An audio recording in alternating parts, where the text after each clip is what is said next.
we are here to talk to Mr. Sitaram Yechury. Mr. Sitaram Yechury, who was elected to Rajya Sabha in 2005 and has been one of the most prominent voices in the upper house. Although CPIM is not the opposition party, but when you listen to sort of his articulate speeches on the subject that concerns India, you almost get the feel that he is the de facto opposition leader. We are here to talk about various issues. By the way, Mr. Yechury arrived on social media very recently, and so sort of I don't know if that is a part of well-designed sort of plan to come and create a new dominance on social media as well. So we'll talk to him. Mr. Yechury, welcome to Janta Ka Reporter. Yesterday you tweeted, you are quite new on Twitter, right? Yesterday you tweeted something on Sardar Patel, that one of the best things that Sardar Patel had done was to ban RSS. What was the thinking behind it? Well, the thinking is that today the RSS and the BJP currently are seeking to appropriate Sardar Patel as their icon. Now, I can understand their problem because they do not have any icons of the national movement, primarily because they did not participate in the national movement. Well, the whole country and the people of that time were all opposing the colonial rule, and the main enemy was, political enemy, was the British colonial rule. You had the RSS only targeting the minority, religious minority community and whipping up communal passions. So they do not have any role at all. I mean, it's not my saying, it is their own admission. Even people like Nanaji Deshmukh is gone on record to say, why did not the RSS as an organization participate in the national movement? Now, given this background, they are desperate to try and appropriate some icons or some personalities of the national movement into their fold. They have zeroed in on Sardar Patel. Now, the irony is that it was Sardar Patel in those 2 years, 2.5 years, that after independence, when he served as the country's deputy prime minister and the home minister, that he is the one who identified the RSS as the main organization that was spreading communal tensions and communal violence in the country. And he held them responsible correctly at the moment for creating an atmosphere in the country that finally consumed the life also of the Mahatma. And to this effect, he penned a Home Minister circular, obviously with the cabinet sanction, that banned the RSS. And because of that ban, the government of the day then claimed that they could get the communal situation that was running out of hand under control. So that is a very, very chilling parallel to what is happening in the country today. So, do you suspect there is a mischief behind it, behind appropriating, sort of Sardar Patel? Or do you think, it's as simple as because they don't have any national figure that they could own, so therefore, Sardar Patel is the kind of, he's from Gujarat, or whatever the reason is, that could be is it as simple as that? Or do you think because, I don't know if Sardar Patel's birth anniversary is on the same day, which happens to be the death anniversary of Indira Gandhi. Do you see any link to that as well? All the elements that you mentioned are also part of the mischief. I mean, they are mischievously, I wouldn't say mischief and mischievously are very charitable words to what they have in mind. They are appropriating Sardar Patel and his legacy as their own, which is absolutely historically untrue. And even in terms of the philosophy that they propound, the RSS, this completely, Sardar Patel always stood in total antagonism to it. So there is not merely a mischief, but there is, I think, a very diabolic conspiracy involved in it. And that is what they are aiming at. Because they want to brush under the carpet all the activities which I would say, and by any definition, should be categorized as activities that are against the unity and integrity of our country and our people. Coming back to, because we're talking about RSS, and there's been a growing protest about, sort of increasing, sort of religious intolerance and freedom of speech, and, filmmakers, scientists, historians, everybody have joined in that protest.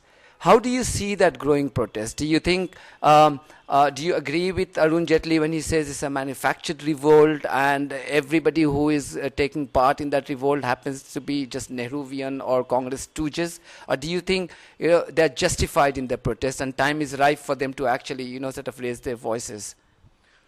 Well, I think this is a warning, a very, very serious warning that the intellectuals of our country are giving. Because if you look at it, just look at the spread of these intellectuals. It's like a single spark that led to this big, huge momentum. Where it started with the Sahitya Academy awardees returning in protest against Dr. Kalburgi's murder. But then it picked up with the film personalities joining because what's happening in the Film Institute, with the sort of moral policing that the RSS and all its affiliates are doing all over the country, what people should eat, how people should dress, what should be the so-called moral code that they are imposing. All this, mind you, is completely antithetical to what are our constitutional guarantees. So, and now the scientists joining, and people like Dr. Bhargav returning their Padma Bhushan, it's not a small thing. And when you have now scientists, you have historians, you have the cine artists, you have the literateurs. You've got a person no less than Narayan Murthy talking about it. Narayan Murthy, Admiral Ramdas. He was after all the chief of Indian Navy. And if people like these are compelled to come out into the open to air their concern, this is a wake-up call for the country. So if somebody wants to live in an illusion that there is a manufactured revolt, and in fact the government spokesman have gone to the extent of saying that the left is getting sidelined in the country, and therefore it is the people affiliated to the left who are orchestrating this.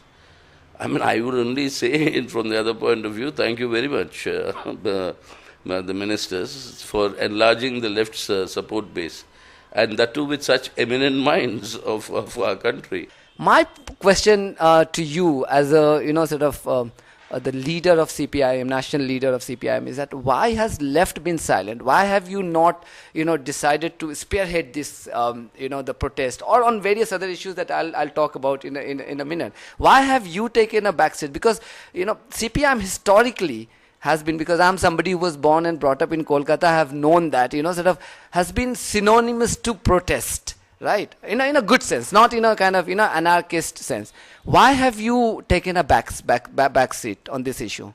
On the contrary, we have not taken a back seat, and that is why the frustration and anger of the government spokesman, including your finance minister, your parliamentary affairs minister, all of them today blaming the left for what is happening, is actually a recognition of the fact that the finest patriots and those who have defended not only communal harmony, but who have defended this concept of idea of India is the left. That is why we are the target. But left does not have the tradition, habit, and I think very correctly, of appropriating all these protests as its own. It is not. There is a people's response, and the left articulates it. And in fact, the biggest charge against me in the parliament for the last 1 decade by these elements is always saying that your name is Sitaram, but you talk like this. That is the biggest quandary, puzzle, or dilemma, whatever it is. I said precisely because my name is Sitaram, I'm talking like this. I'm a product of independent India. And independent India for me is a country which thrives on celebrating its diversity. As somebody who has, been at the helm of so many elections, so many victories in Bengal. How do you see, election campaign, culminating in? Which alliance do you think is going to win? Well, one thing is clear as far as I know. I mean, I've been to Bihar in 4 times so far. Probably in the final round I'll go there again. And one thing is very clear from the beginning of the campaign till now, there is a very, very strong upsurge against these communal forces. The anti-incumbency is set in much, much faster. And then what do they see? They see the Prime Minister either abroad or receiving guests from abroad. No time to pay attention to the people's problems. Whatever be the various public pronouncements and speeches and whatever that may be. So there is a very strong anti-incumbency against the central government already set in. And do you think that's going to do the trick? Do you think that will result in, sort of the Grand Alliance's victory? You see, Indian elections are the most difficult to predict. I mean, no poll has ever got it right, including your exit polls. So it's not a question of prediction. But one thing is clear, that we can definitely say who's losing. There is no Modi wave anymore. There is hardly any Modi wave. There may be a counter Modi wave, if at all. I mean, after the results, we'll all sit down to analyze. But one thing is clear and definite, that the BJP is going to lose. Coming back to the organization, where is CPIM at the moment? You saw, the just concluded local body elections in Bengal. You were not there. It was like an overwhelming victory for Trinamool Congress. And very fast, the BJP is gaining grounds. Does that worry you? You see, what is happening in Bengal is not democracy. I mean, that is the point. I mean, if this is democracy and we were losing, the way the results are showing, then it's a matter of concern. But look at North Bengal. Look at Siliguri. I mean, we won there primarily because there has been resistance that is building up. And that resistance will build up. I mean, this is not merely a replay of what happened in Bengal in the 1970s. But this is what is happening in Bengal today is much worse than in 1970s. Because 1970s was mostly confined to the urban pockets. Today you have it in the entire rural Bengal. And this requires a certain degree of people's upsurge or revolt. Is it the case of CPIM not having mass leader like Jyoti Basu was, now you have Biman Bose or, sort of other leaders. Clearly they are not as mass leader as Jyoti Basu was or even Buddha Devda was. Do you think that absence of mass leader is a big handicap for you? You see, please, I think it is something we all need to understand. Mass leaders are not born from heaven. It's the mass that creates the leaders, no? Jyoti Basu was a creation of the mass movement in Bengal. And if he became a leader of that stature, a person who in 1972 had to announce the boycott of the elections by the left because of the rigging that was going on during the polling, he had to announce that. For him to be the longest serving chief minister subsequently is because the mass saw in him the leadership. Now, this movement will throw up those leaders. I mean, every time, leaders cannot be imported or born from somewhere. The pace with which BJP is gaining ground, I think there is a danger that, you might be kind of outsmarted by the BJP. No, that danger, I think, it may have been there in the initial days when the BJP formed the central government. That time it appeared, and I wouldn't say unnaturally. It appeared natural to many people in, let's say in urban Bengal at least, that since they have the central government, the CPIM which could normally and which did normally protect the common people against such violence and such terror, because that is under severe attack and that is the target, they are not able to do it. The BJP, because of its central government and central apparatus, may provide that protection. There was a certain feeling, right then we were saying that's only an illusion, But it turned out to be, now you look at the latest round of local body elections, the BJP is a very, very distant third. So that has already happened. So BJP is not really a threat. Yes, definitely, it is a threat in the terms that the RSS threat, that they are whipping up, and that is a big danger. I mean, not only for Bengal, but it's for all over the country. They are whipping up this sort of an, I mean, this is the manufactured, communalism that is being whipped up, communal passions that are being whipped up on this so-called issue of infiltration from Bangladesh.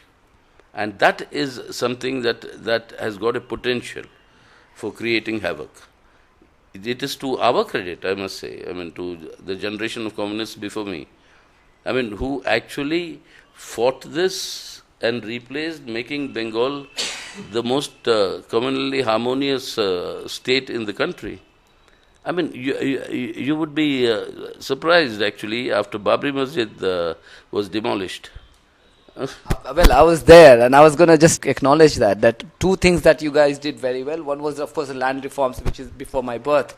But the other thing was the communal harmony. And, of course, I agree with you. I have no shame in agreeing that we were living in Calcutta, and I remember, the pace with which, the swiftness with which Jyoti Basu government reacted in terms of ensuring, that there was no communal turbulence. So yes, I agree with you. No, I mean, in the sense, it was actually, it looked bizarre then, but here in this office, we had a huge bunch of Muslim, community leaders, or whatever you would like to define them as, who came here saying that, you please protect us.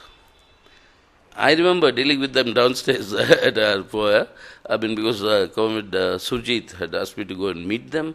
I went there to talk to them. We had a long discussion. I said, we'll speak to the CRP, we'll speak to the army and, the police too. There are camps here in Delhi. You could go and stay there. I mean, they will protect you. They said, no, we don't trust these bodies. So I said, how can we protect you? We are not the central government, so how can we protect you? Then do you know what they said? He said, please make arrangement to send us to Calcutta. We were talking about the organization and the benefits of waiting for people to rise vis-a-vis, sort of, as opposed to you taking the lead and doing door-to-door kind of conversation. One of the things that Jyoti Babu had told me on the occasion of 25th anniversary of emergency, I had the pleasure of speaking to him, and what he said, and it's there on record, what he said, that because he was underground, that allowed him, that gave him the opportunity to go and interact with people on a personal level, and form that bonding, sort of convey his kind of message or the vision he had. Do you think that is happening now, or should you not doing that, going down that route? We are doing it. We are facing the terror in doing it. Many of our comrades are sacrificing their lives while doing it. So it's not that waiting for people to rise. We don't wait. I've been following, sort of CPM from England when I was there, and I think where you are today, compared to, let's say, if we cast our mind back, let's say in 2008, when you had 40 plus MPs in the parliament, you were but you were kind of like, supporting the central government. You were a force to reckon with. Then nuclear deal fiasco happened. Of course, we know where you stood at that time and how, Dr. Manmohan Singh satisfied your apprehensions. In hindsight, do you think that was a mistake? I mean, whosoever, let's not pinpoint any individual, but do you think, if you were in this placed in the same situation again, do you think, would you do things otherwise? See, it's not a question of my thinking or any other individual thinking. The party as a whole, when it looked back at the whole thing and reviewed that whole development, we have made a number of self-criticisms. You see, the nuclear deal is something that we could never have supported. Because, as I said also in Parliament and to Dr. Manmohan Singh, that nuclear deal is not a standalone civil nuclear, agreement. Nuclear deal came with a package where India was increasingly being forced to kowtow to the US, strategic interests and etc., etc. Now that is something which we maintain then, we maintain today, is not in India's interest or the people's interest. So that we would have opposed, but the manner in which that opposition took place. I mean, would you have gone to the extent of, withdrawing support? We should have, what we admitted in our own documents, what we should have at one stage when the Indian government was proposing to go to the International Atomic Energy Agency to carry forward the talks, that was the time we should have blocked it. That was the only chance that was there to block it. Because I myself have said, the moment you allow this to go to the IAEA, after that it is on autopilot. I use the word autopilot, that became either famous or notorious, depending on how you look at it. And that was the stage where we should have stopped it. Then it would have been known whether how far the government would like to go. But we didn't do that. That was a mistake that we ourselves in our party we admitted. But once that the stage was gone, then it had its own momentum. And that momentum led to all the things that had happened. So, secondly, we also said that though that was the correct issue on which we had to oppose, because of all the foreign policy implications that I told you, but we could not make it a people's issue in Delhi. That was a big failure on our part. What about a possibility of a national ganging up, involving CPIM? I mean, is that a possibility? Can you guys not gang up with the like-minded parties? You see, not only is our theoretical and philosophical view against such ganging up, but even in practical terms, such, gang up, so to speak, don't really produce the desired result. Never have they produced, they'll never produce. What is required today is the coming together of all forces who cherish what we talked of earlier, that idea of India. That is of urgent necessity. Will that include Congress Party? Well, the Congress Party is the one that is responsible for bringing this government, no? It was, after all, the people's anger against what the Congress was doing. Okay, whatever you may say in retrospect, the left was not there, therefore the check was not there on the government, they went rampant in corruption, whatever be the reason. It was the Congress policies, Congress Party's policies and their performance which has brought this situation to the country. Now, there is not yet a word on what the Congress has to say about what happened in UPA 2. That they are just not. No, if you include them and they continue with the same policies, there will be the same disaster. But, the reason why I'm saying they are, one of the they still remain one of the largest, national parties. And I think instead of excluding them from the equation, wouldn't it be right to have them and then perform as a watchdog? That's what you've been doing, Wouldn't that option be better than the option of excluding them completely? You see, that decision of exclusion and inclusion is something that they have to take, not us. It's not, inclusion, exclusion, a decision that we will take. They have to decide where they stand. What are the policies they would implement? What they did in the past is something that they will correct. So they have to take a decision. Let them. The Democratic Party, I hope, and let them take their own decisions. And the last question: should Grand Alliance win in Bihar, do you think there will be opportunity for CPIM to include them, and also smaller parties like, let's say, Aam Aadmi Party? What do you think of Aam Aadmi Party? You see, with Aam Aadmi Party, even during the elections in Delhi, we had supported their candidates. We had said where we were fighting, we appealed to the people to vote for us, otherwise we all supported them. Aam Aadmi Party is taking up the same issues that we have been raising, but on two crucial issues, that clarity which we wanted, the country wants, that on communal forces, where do you stand? On these neoliberal economic policies, where do you stand? That clarity is not yet come.